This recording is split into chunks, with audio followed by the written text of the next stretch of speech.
Dhaggeeffattootaa fi hordoftoota keenya kabajamoo kun hordofaa jirta Oromiyaa Diijitaal Miidiyaa qophii addaati. Qophii addaa keenya kanadhaatiin mata dureewwan garaagaraa kaaseetii kan asirratti bifa mariitiin bifa yaadaatiin isinii dhiyeessu. Ani qophii kana qabadhee kan isinii dhiyaadhe hoogganaa fi qindeessaa Oromiyaa Diijitaal Miidiyaa Adam Jaallatuu Faddooti.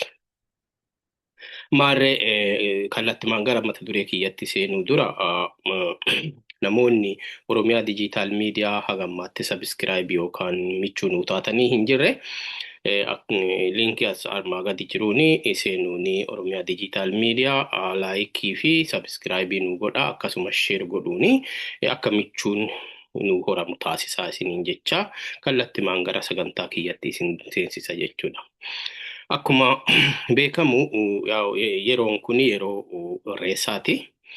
Reessi bifa garaagaraatiin biyyoota garaagaraatti kabajama. Reessi uummanni Oromoo kan waggaatti yeroo tokko yookaan yeroo lama sadii kabaja jechuu dandeenya. Reessa gosa gosaatu jira waan ta'eef jechuudha. Yeroo kanatti reessi guddichi biyya Oromiyaa yookaan naannoo Oromiyaa biyya Itoophiyaa keessatti kabajamu kaleessaa fi har'aatti kan kabajamaa oole kaleessa hora Finfinneetti har'a immoo hora Arsadeenitti kabajame jechuudha. Kanaafuu namoonni reessa kana bifa adda addaatiin kabajatan hundinuu baga ayyaana irreessaa bara 2025 yookaan bara 2018 akka lakkoofsa Itoophiyaatti baga ittiin isin ga'e isiniin jechuu hin daganne jechuudha.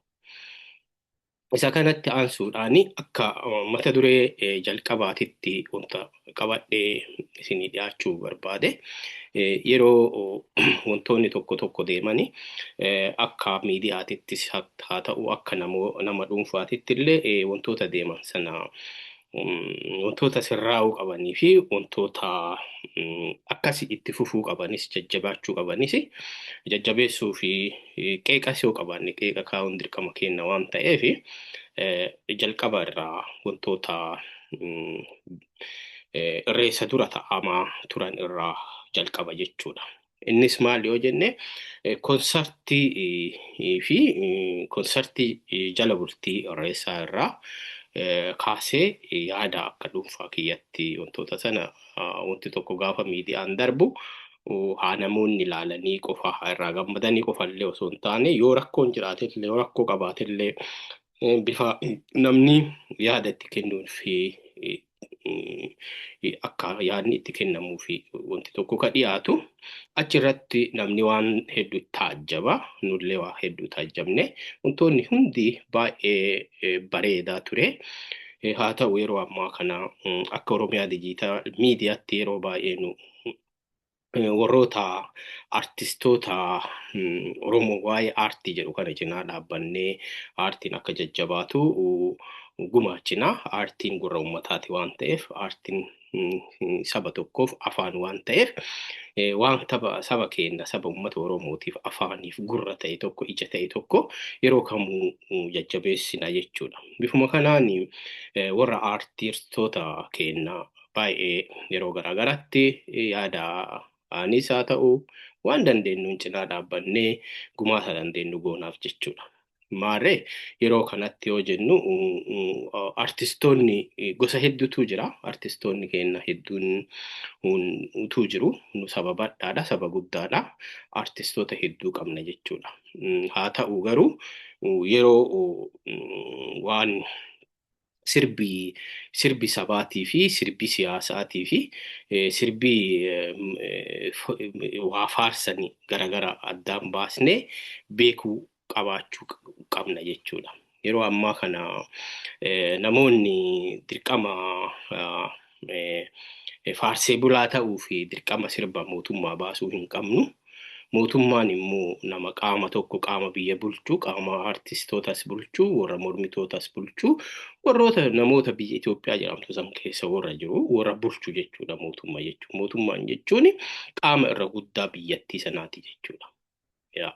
Kanaafuu kun beekamuu qaba wanti jennee irraa yeroo garaagaraatti dubbanna jechuudha. Maaliif yeroo nu waan tokko waa'ee mootummaa dubbannu namoonni hedduun waa'ee kallattimaan fuudhanii gaarbeejii mootummaa nu morminu warra mootummaa mormu jedhanii achi keessatti nu darbu jechuudha. Dubbichi isaa miti. Nu mootummaa morminus mormuu baannus mootummaa deeggarus deeggaruu baannus wantoota sabaa hojjetaman bifa qulqullaa ta'een bifa adda bayaa ta'een hojjetamuu qaban jenneeti kan dubbannu malee mootummaan nageenya uummataa haa eegu uummanni biyya isaa keessa nagayaan bahee haa galu kana kan faarsinu malee wantoota addaa qabaannee yookaan ajandaa addaa qabaanneetillee miti jechuudha.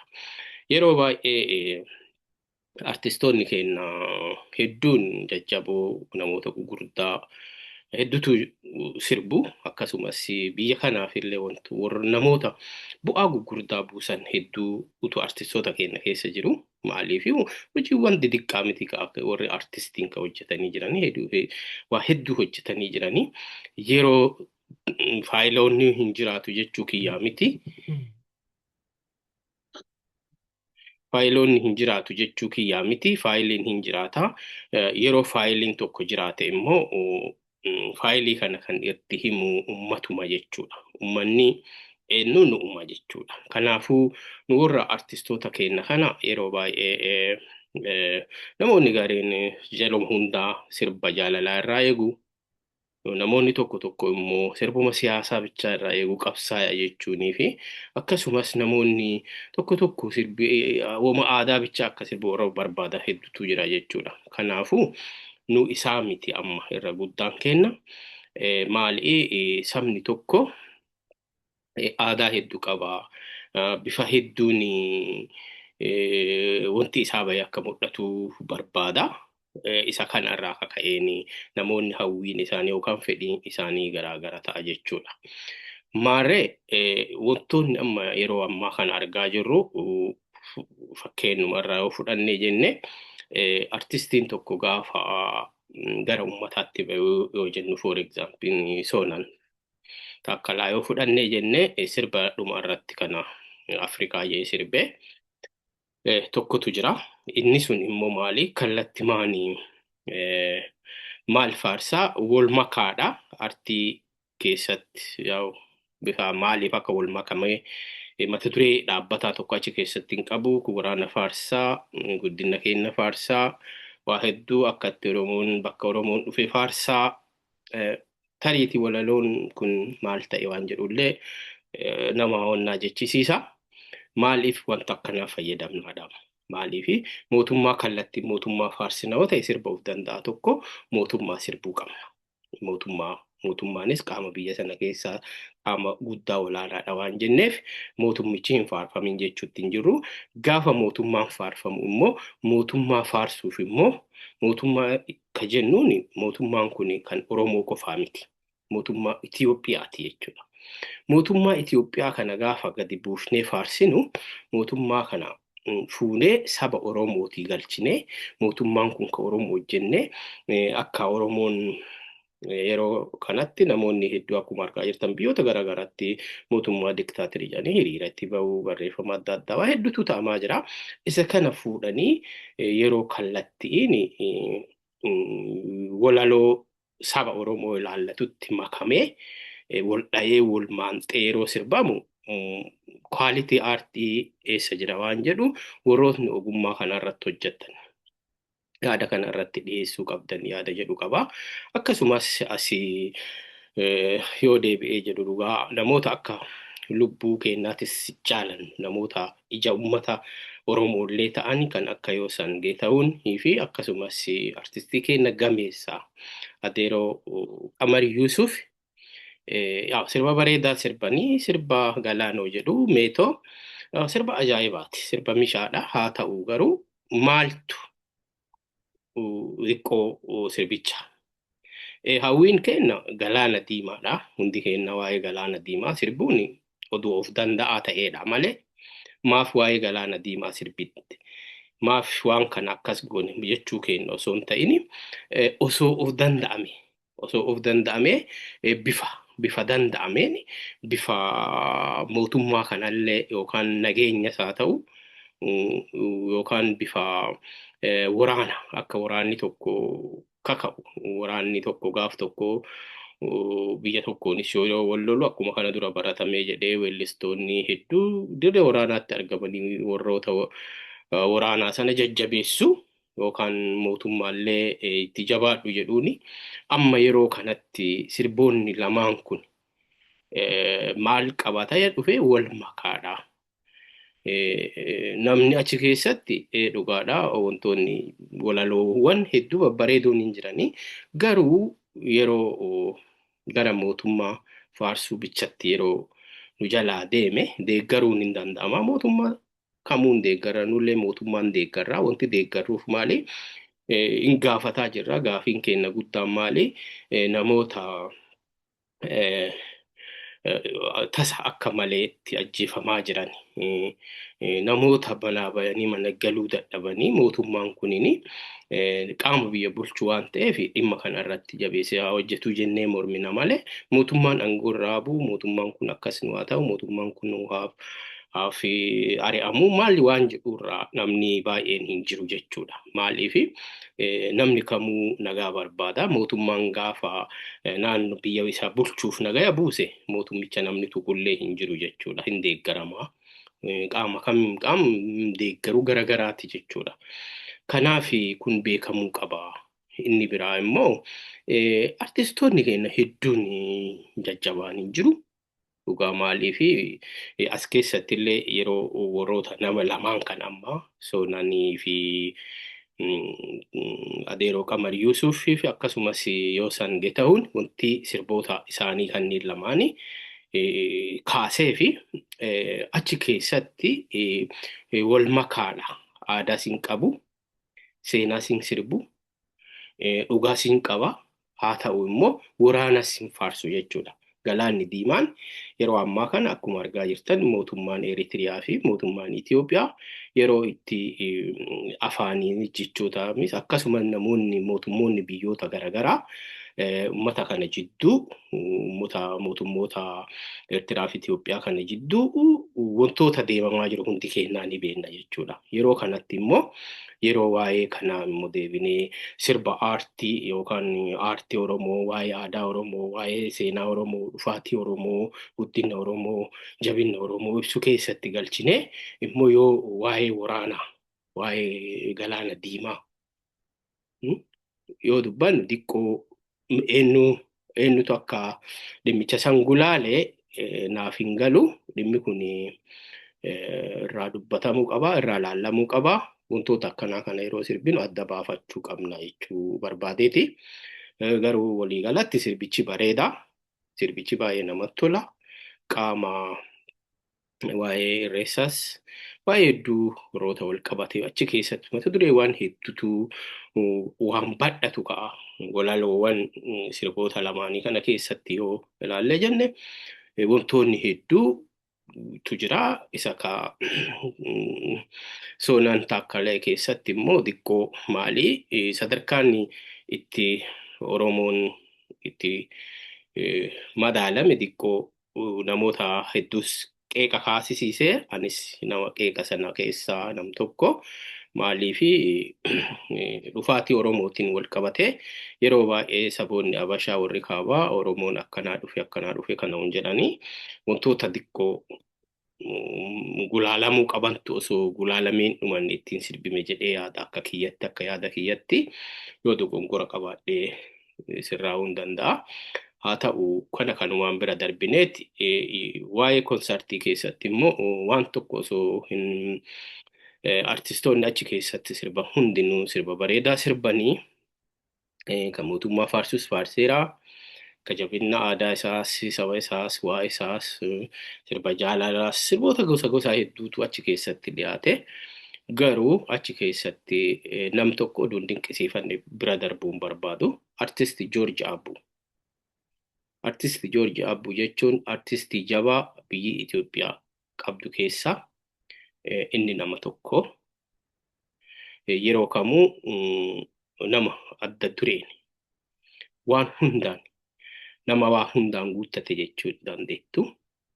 Walaloon isaa, yeedaloon isaa, isteejii qabachuun isaa akkasumas wantoota sirrisee sirbus yaadee dursee addaan baasuun waan qulqullina qabu sabaa dhiyeessuun waaw amma akka argitanitti uffata warra ijoollee daa'imman Palestaayinaa dhumataa jiran biyya san keessatti biyyoota Arabaa keessatti maali humaanitii jechuun kana wanti namooma si dhagahuun wanti tokko yoo si dhagayame bifa kanaani namoota garii waan galee natti hin fakkaatu alaabaa isaanii uffatee sirbuun isaa maal akka ta'e argisiisu sagalee daa'imman sanii ta'uu eessas jiraate eessas kun kwaalitii Joorji Abbuuti. Artisti Joorji Abbuu kabajaa guddaa sii qaba.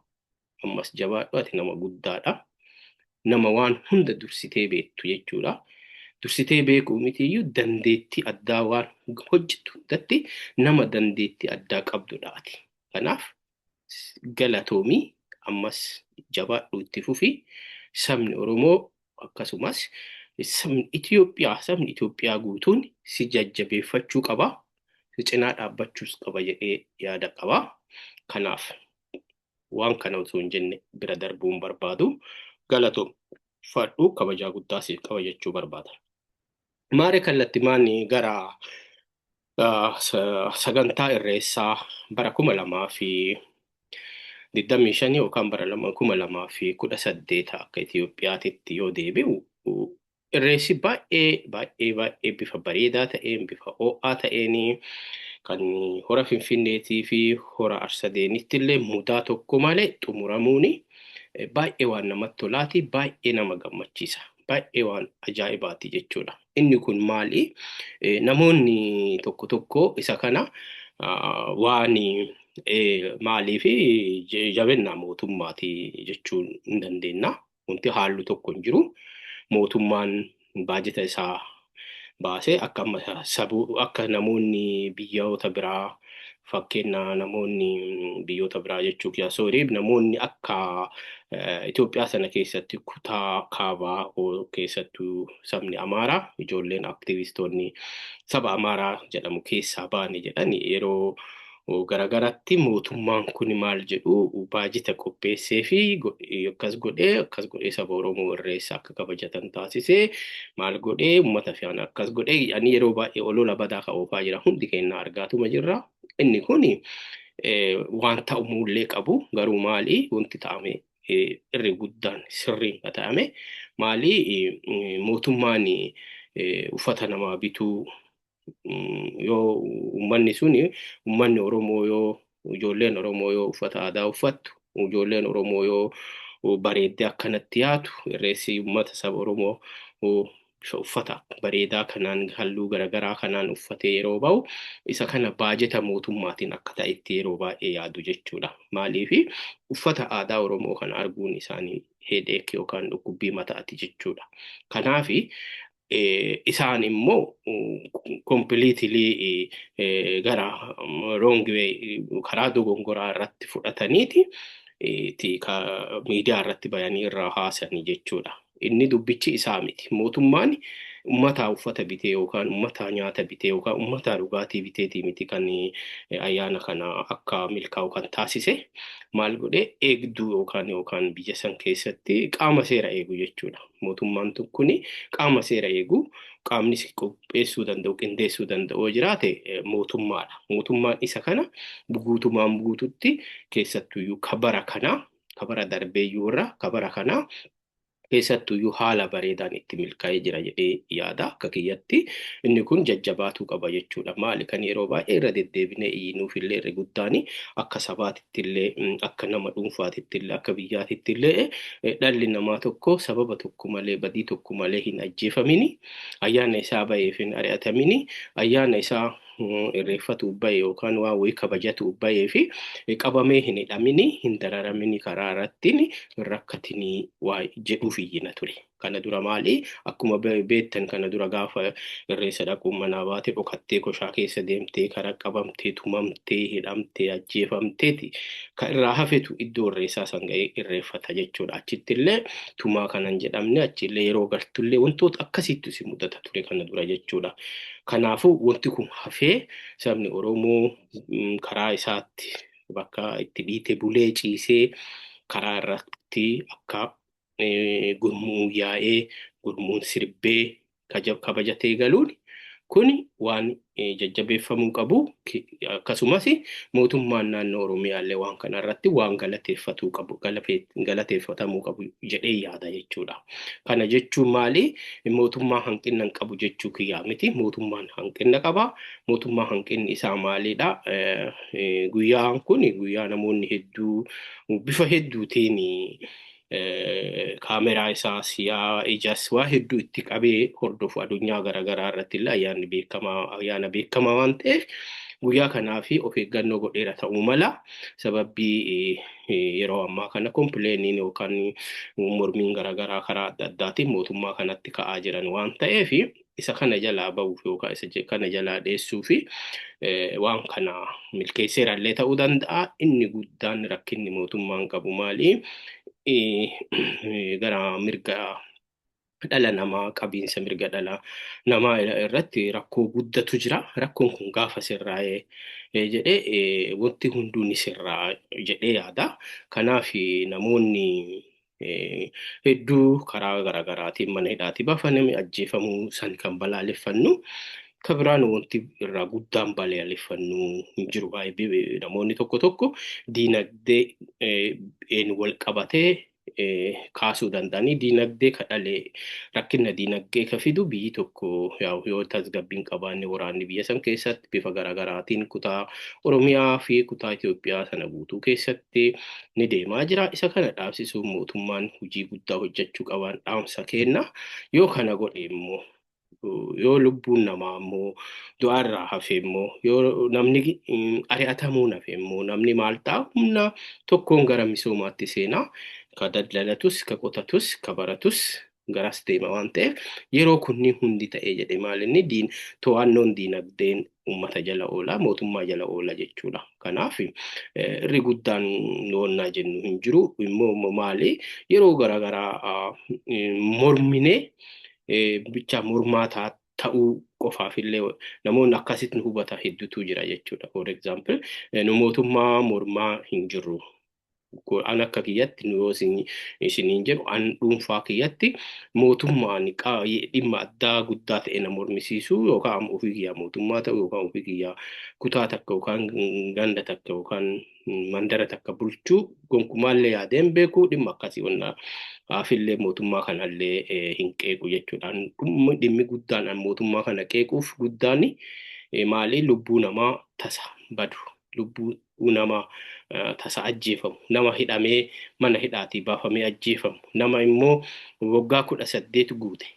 Gaafa namni tokko gaafa waggaa 18 guute ofii isaatii itti gaafatamummaa mataa isaatii malee namni biraa ittiin gaafatamuuf jechuudha. Mootummaa Itoophiyaa yeroo ammaa kana ilma waggaa 30 abbaa waggaa 60 70 maatii keettu daggalaggale maatii keettu waan kana deeggara jedhanii dhimma nama biraatiif nama biraa ajjeesu. Kana balaaleffanna, kana jibbina. Kun baay'ee duubatti hafaadha. Aadaallee miti gocha gara jabinnaati jechuudha. Gocha shiftaati malee kuni gocha mootummaati miti jennee yeroo baay'ee mootummaa Dr. Abiyyi kana kan balaaleffannuuf isa kana jechuudha. Hojiilee hojjetamaa jiran babbareedoo hedduutu jira. Hojiileen hojjetamu immoo yoo lubbuu badaatti wal madaalamu lubbuun badaa jirtuu fi hojiileen hojjetamaa jiran waliin fakkaatu waan ta'eef kanaaf balaaleffannaa. Haa ta'u irra guddaan uummanni biyya sana keessatti ayyaana kiyya jedhe tokko ayyaana sana nagayaan bahee kabajatee akka ofii fedhutti ayyaana sana uummata isaa waan bifa barbaaduun ayyaaneffatee manatti nagayaa osoo hin lubbuun isaa hin badin yookaan osoo wanti isaa tokko jalaa hin miidhamin mana deebi'uun waan jajjabeeffamuu qabu, waa itti fufuu qabu, ofa fuullee akkanuma itti fufuu qaba yaada jennu qabna.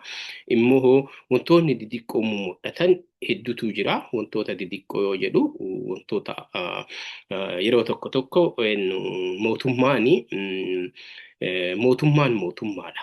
Mootummaan tariitii akka kana dura yeroo TPLF illee gaafa Gimbootii 20 jedhu akkasumas bara dargii maskaram 2 jedhu wantoota akkasii sanniin kan mataa isaa kan mootummaa akka kabajamu jira. Ayyaana mootummaa. Ayyaanni mootummaa dhufaatii isaatiin wal qabate ayyaana ittiin kabajatu qabaachuu ni mala. Qabaachuus danda'a. Qabaatees arginee jirra jechuudha. Inni kunniin ayyaana mootummaati. Ayyaana mootummaan kabajatu bifa uummata hundaa bifa deeggartoota isaa waamee ittiin kabachiisu ayyaana sana jechuudha. Warroota sanatti mootummaa sana wajjin namni Itoophiyaa keessa jiru hundini mootummaa sana hin deeggaru. Biyya san keessa illee jiraate qaama mootummaa keessa illee jiraate qaamni hundi hin deeggaru jechuudha. Tokko paartii biraa keessa jira, tokko paartii biraa keessa jira jechuudha. Paartii walitti dhufee mootummaa kana keessa illee paartii tokko qofaa miti kan jiru, paartii garaagaraatu jira. Paartiin kunniin immoo tariitii ayyaana kana walqixa guyyaa tokko kabajachuu dhabuu mala. Haa ta'u mootummaan namoota miseensa dhaaba isaa mootummaa sanaa ayyaana mootummaa akka ta'e irratti hunda isaa affeeree waliin kabajatuu hin danda'a. Bifa saniin harka keessa galfata jechuudha. Mootummaan harki guddaan ayyaana mootummaa keessatti. Garuu maali amma wantoonni argaa jirru xiqqoon hafuu qabanii keessaa bahuu qaban jennee ilaallu akka namoota ala taa'ee waan kana fagootti ilaalaa jirutti maali yeroo tokko tokko aanaalee yookaan godinaalee tokko tokko fuudhanii ayyaana uummataa kan ayyaana mootummaa yeroo godhan argaa jirra jechuudha.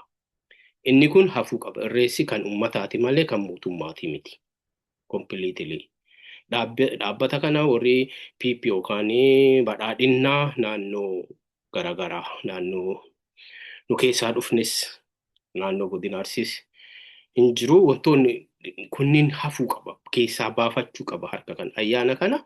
Ayyaanni kun kan uummataati. Uummanni bifa isaa toleen akka isaa aanjutti akka isaa mijatetti uummanni kabajachuu qaba malee mootummaan mataan isaa aarmaa mataa ofii qabatee aarmaa isaa achi keessaa haquu qaba. Aarmaan mootummaa achi keessa seenuu hin qabu jechuudha. Ayyaanni kun kan geggeeffamu ayyaana abbaa gadaan eebbifameeti kan seenamu. Abbaa gadaa Oromoo garaagaraatiin kutaalee garaagaraatiin jechuudha. Oromoon abbaa gadaa hedduu qaba. Abbaan gadaan karaa sanaan waan alaabaa abbaa gadaa akkasumas uffata aadaa Oromoo naannoo kamuu uutiin akkasumas walumaa galatti yeroo ammaa kana Oromiyaan naannoon Oromiyaa alaabaa mataa isii qabdi. Kanniiniin ala faajjii illee akkanaatiin ala faajjii aarmaa paartii wantu faajjii paartii kanniin qabatanii yookaan mootummoota dura taa'ota godinaalee yookaan aanolee dura aansanii kun dogongora guddaadha eegsirra taa'uu qaba. Wantoonni kunniin sirraa'uu qaban completely. Ayyaanni kun ayyaana uummataati. Ayyaana uummataa irreessi ayyaana uummataati malee ayyaana mootummaati miti. Namoonni waan kana kabajdan immoo ayyaana irreessaa irratti illee yeroo baay'ee wantoota arginu hedduutu jira jechuudha. For example, ayyaana irreessaa irratti dhaqnee ateetee sirbuun qabnu. Namoonni maaliif barbaachise illee jira. Wantoota hedduutu wantoota sirraantu jira. Wantoota waldhaa'utu jira. Yeroo kana garaagarattis immoo ayyaana irreessaa irratti mootummaa namoonni faarsuu maaf faarsitan jechuu kennaa miti. Faarsuu hin danda'ama. Haa ta'u garuu eessatti faarsaa jirra waan jennu sammuu keenya keessatti waa itti dubbadhu bakka itti dubbadhuu fi eenyutu akka dubbadhu beekuu qabaachuu qaba jechuudha. Yoo waan bakka itti waan dubbadhu sana bakka barbaachisaa ta'etti bakka itti dubbatamu qabutti hin dubbanne fi bakka biraa dhaqee dubbadhe wanti sun maali sirrii hin ta'u jechuudha. Kanaafuu mootummaa faarsuun immoo ayyaana mootummaa irratti ta'uu osoo qabu maaliif ayyaana uummataa irra mootummaan faarfamaadha rakkoo kenna. Guddaadha. Kun maali wannoo kaasa jechuudha. hokkora kaasa, lola kaasa. Namoota nagaa achi namoota waliin buusa jechuudha. Kanaaf nu mata duree hokkora kaasu yookaan mata duree lola kaasu ta'uu hin qabnu jechuudha. Kanaaf immoo hoo haawwatiin teennallee ateetiin gaafam sirbama. Yoom sirbama? Maaf sirbama? Maaf faarfatama? Kana beekuudha qabna. Maalumaaf wannummaa yeedaloo fi walaloon isaa sammuma keenya keessa jiraatee qofaa fi dhandhee iddoo irreessatti waan hin fakkaanne waan waliin fakkaanne achirratti godhuu hin qabnu yaadni jedhu. Hedduu mootonni didiqqoon akkanaa kunniin hedduutu jira. Maaliifi dhugaadha. Maali sababoonni kunniin wantoonni didiqqoon kunniin hanqinoonni akkanaa kunniin sababoonni uumamaniif maalidha yoo jenne uummanni Oromoo badhaan kun uummanni miliyoona 60 olii kuni waggaa dheeraa fi ayyaana isaa akka ta'e kan mataa isaa eenyummaa isaa ayyaana jaalalaa kabaja qabu ayyaana akka irreessaa kana dhooggamee ittifamee akka hin kabajanne taasifamee yeroo dheeraaf turee jira jechuudha. Amma immoo yeroo immoo tariitii wantoonni kalee itti fe'amee jiru. Humna isaa baay'ee dadhabsiisee ture dhiiga ilmaan isaatiin dhiiga abbootii fi haadhotii isaatiin qarreef qeerroo hedduutiin kan dhufe morma isaanii irraa ol ka'ee yeroo isaan itti waan kanatti gadi bayan wantoonni wal jalaa dhayan hedduu hin jira. Saba kana waa hedduutu wal jalaa dhayee jira jechuudha. Tokko tokko immoo ayyaanuma irreessa ayyaana irreeffachuu kanaayyuu irreeffatanii galuu kanaayyuu kan fide mootummaa biltsiginnaa akka ta'e namoonni hedduu kan dubbatanii fi akkasitti matuu fudhatanii harka dhibbatti itti amanan hedduutu jira jechuudha. Garuu wantichi isaa miti. Oromoon bara minilikii fi waan isiyyuu irreeffataa tureera. Kanaaf kuni waan irra dhufe waan mootummaan biltsiginnaa dhufe miti ta'ee miti gaafa mootummaa TPLF illee ture wantoonni hedduu dhumaatii achi keessatti ame hedduu kennaa argineerra nuyyuu mootummaa bara TPLF dhokannee dhandhee warroota irreeffataa ture keessaa jirra. Kanaaf mootummaa kanaa miti irreessaa kan uummata Oromooti ka fide jechuu barbaada. Dhiifama. Mootummaa kanaa miti kan irreessii uummata Oromoo akka kabajamu ka taasise. Haa ta'u garuu maali bifoota garaagaraatiin bifoota kalee kabajamee hin beenneen amma kabajamaa jira. Maali sababni isaas maali ayyaanni irreessaa akkuma beekamu UNESCOttis yaa bifa hedduutiin qaamolee addunyaa hedduuttis beekamee jira. Kanaaf jechuudha malee waan mootummaan biltsiginnaa yookaan mootummaan Dr. Abiyyee aangoorra jiruu fi miti ka ta'e. Kanaaf kanallee hubannee addaan baafnee beekuu qabna. Haa ta'u akkuma waliigalatti maaltu jira wantoota jajjabeeffamuu qabanii wantoota irratti hojjetamuu qabanii waa hedduutu taa'ame. Kanaaf irra guddaan galanni mootummaan qabu hin qabaas keessatti qaba mootummaani. Maali uummanni tokko gaafa uummata diqqaa miti qabee miliyoona 10 olii kan herreegamutu achi ol kan shalagamutu bahee uummanni kun bahee nagayaan mana galuu danda'uun isaa kana keessatti rakkooleen xixiqqoon hin jiraatan jechuu hin dandeenyu. Maaliif biyyattiin biyya guddoodha achi keessatti re'ee loltoota hedduutu jira. Karaa garaagaraatiin uummanni kun gaafa garee fixatee gara mana isaatti deemu tariitii qaama mootummaatiin illee hubannoo namoonni hedduu mootummaa kana keessatti yeroo ammaa kana hidhattoonni gandaa baay'ee hubannoo qabanii hubannoo xixiqqoo qabu. Sababa kanaan hidhattoota saniis miidhamuu danda'u. Erga galanii boodallee immoo tariitii warroota waa hedduu iddoo san dhattee galte jedhanii nama hidhuun jiraachuu mala. Kunniin yaa hanqina waan badhaa keessa waan guddaa keessatti wanti guddaan tokko hojjetame hanqinni hin dhabama jechuu hin danda'amu. Hanqinni jiraachuu mala. Haa ta'u guutumaan guututti yeroo ammaa kanatti mootummaa Itoophiyaas akkasuma mootummaan naannoo Oromiyaa wantoota naannoo Oromiyaatti ta'ame kuni mootummaan naannoo Oromiyaa nagaa uummataa eegsisuu irratti bifa bareedaan eegsisee irreessi kun akka bifa bareedaa ta'een, bifa mishaa ta'een, bifa namatti toluun kabajatee uummanni nagaan gara manaa isaatti dacha'ee jira. Kun mootummaa fi kabaja guddaa qabna jechuudha. Inni kun isuma kanaan wal qabatee maali? Mootummaan wantoota amma ta'aman kana wantoonni guyyaa lamaan kana ta'ame guyyoota sadii haa jennu jala bultii ayyaana irreessaa irraa kaasee haga har'aa sanbata dilbataa kanatti jechuudha. Haga kabaja horaa arsadeen irreessa horaa arsadeenitti taasifameen itti ka jiranii fi wantoonni hojjetaman baay'ee waan jajjabeeffamuu qabu. Kanaan itti fufuu qabaan dhaamsa kennaa. Isuma kanaan wal qabatee ammallee hidhamtoonni yookaan kan yakka hojjetee hidhameeru jira. Kan yakka osoo hojjetamii uumamaa hojjetin tasuma Oromoo ta'eef hidhameeru jira. Gariin immoo kan akkanumaan tokko malee duwwaa osoo uuma tokko badii tokko hin qabaatin dogongoraan hidhameerutu jira. Isaan kunniin immoo osoo karaa nagayaatiin uummata kanallee mana hidhaatii baasanii namoonni yakka qabu yakki isaa mana murtiitiin ilaalamee murtii gahaa argatee murtii madaalawaa ta'e argatee kan dhiifaman gadhiifamuu qabu dhiifaman gadhiifamee diinagdee yeroo ammaa kana uummata biyya raasaa jiru kana biyya miti addunyaa iyyuu raasaa jira. Addunyaan biraa immoo maal godhaa diinagdee kana irra aanuu fi humna qabdu hundaan hojiitti galtee jirti jechuudha.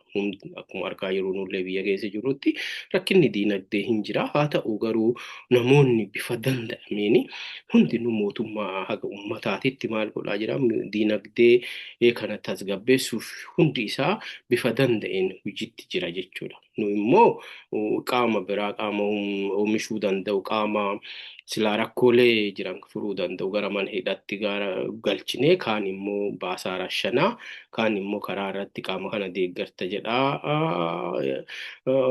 rashanaa. Kunniin immoo bifa kanaan diinagdee biyyattii sana to'achuun nutti ulfaata waan ta'eef mootummaan naannoo Oromiyaas akkasumas mootummaan federaalaas dhimmoota akkanaa kan irra hojjetee hojiilee misoomaa hojjetamaa jiru cinattis lubbuu namaa kan kafaltii tokko nuu hin madaalamne kan addunyaa tana irraa waan isii lubbuu sana wanti bakka bu'aa hin jiru isaan kana akka baraara'u uummata kana immoo nagayaan bahee akka galu akka taasisu kabajaa ani isin gaafadha. Kana jechuun maali? Nagaya barbaanna jechuudha. Nagaa barbaanna yoo jennu nagaa ofii barbaanna osoo hin taane nagaa uummata keenyaa barbaanna, nagaa biyya keenyaa barbaanna. Nagaa maaliif paartileen hedduu jiraachuu malu paartileen hundinuu ta'anii waliin mari'achuu qabuun dhaamsa kennaa. Bifa kanaan yoo ta'ee jedhe barataan baratee kan qotatu qotatee kan hojjetu hojjetatee kan daldalatu daldalatee biyyattiin tun haga danda'ame namni waan guyyaa nyaatee ittiin oolee bulu argachuu danda'a. Kanaaf lolli keenya wajji keenya sirri guddaan kana jechuu barbaada. Kanaaf kan kun hordofaa jirta Oromiyaa Dijiitaal Miidiyaa qophii addaati. Qophii addaa kiyya kan addaatiin yeroo tokko tokko yoo waan tokko dubbattu yoo waan qeeqa mootummaa namoota waan argite rakkina qeeqaa jiru rakkoo jiru irratti kun kana kallattiin kunniin sirrii miti gaafate jette warroonni faarsee bulaan immoo yaa hojii isaati waan ta'eef si'i akka terroristiitti akka waan rakkoo qabdutti akka waan ati hamaa taatetti akka ati mootummaa kana kuffisuuf irra hojjetaa jirtutti sitti iyyuu kuuwwan immoo yoo ati immoo waan hojii mootummaan gaarii hojjete lubbuu namaa bakka itti silaa tilmaama baay'een baduu danda'an baduu hambisuu oogee dhoggee eegee tissee uummata nagayaan bahee akka nagaa mana gale godhu yoo nu galateeffannullee mootummaa faarsiteen hin jedha qaamni kunillee. Kanaafuu nu amma maal jechuu barbaanna bakka kamiyyuu hin jirru nu maali nu yeroo kamuu tissee uummataati. Tissee uummataati ijji keenya maali waan gaarii ta'amellee argina waan hamaa ta'ellee akkasumas gurraanis waan hundaanuu hin ilaalla jechuudha. Kanaaf gama feetanis fudhadha akka feetanitti yaadni kun yaada dhuunfaa kiyya yaada kana warroonni deeggartan laayik godhaa sheer godhaa uummata biraan gayaa akkasuma warroonni yaadni kun sirrii mijjettanillee yaada kana jettanillee yoo barbaaddan karaa barbaaddaniin mormuuni akkasumas yaada keessan naa kennuuni cinaa kiyyas ka dhaabbachuu barbaaddan kan nallee qeequu barbaadan karaan hunduu badhaadha. Irra guddaan nu ka barbaannu maal inni mootummaan kamuu bulchee kamuu nageen uummataa haa eegamu, uummanni rashanamuu haa dhiisu, uummanni qe'ee isaarraa buqqa'uu haa dhaabbatu, mootummaan immoo uummata isaa tissee ta'ee haa eegu. Qaamni guddaan biyyattii san keessaa irra guddaan mootummaadha waan ta'eef jechuudha. Kanaaf uummanni illee nagaa waliinii walii eeguu dirqama waan ta'eef uummanni immoo humna danda'een yeroo ammaa kana galaana diinagdeen nama miidhaa gubbaarra jiru kana jalaa ba'uuf immoo uummanni humna danda'e waan danda'een haala xiqqoo taate argateen illee hojii hojjetee ka baratus baratee ka waan godhuu qabu hunduu waan isa irraa eegamu godhee akka diinagdee kana mo'atuun dhaamsa kiyyaa. Waan na hordoftanii fi horaa bulaa deebanaa isiniin jedhaa. Kun hordofaa jirta Oromiyaa Dijiitaal Miidiyaa. Sagantaa biraatiin hanga walitti deebinutti kanadhaa. Kanumaan xumuraa nagayaan naa turaa. Sheer godhuuni wal biraa gayaan dhaamsa kiyyaa galatoomaa horaa bulaa deebanaa isiniin jedha.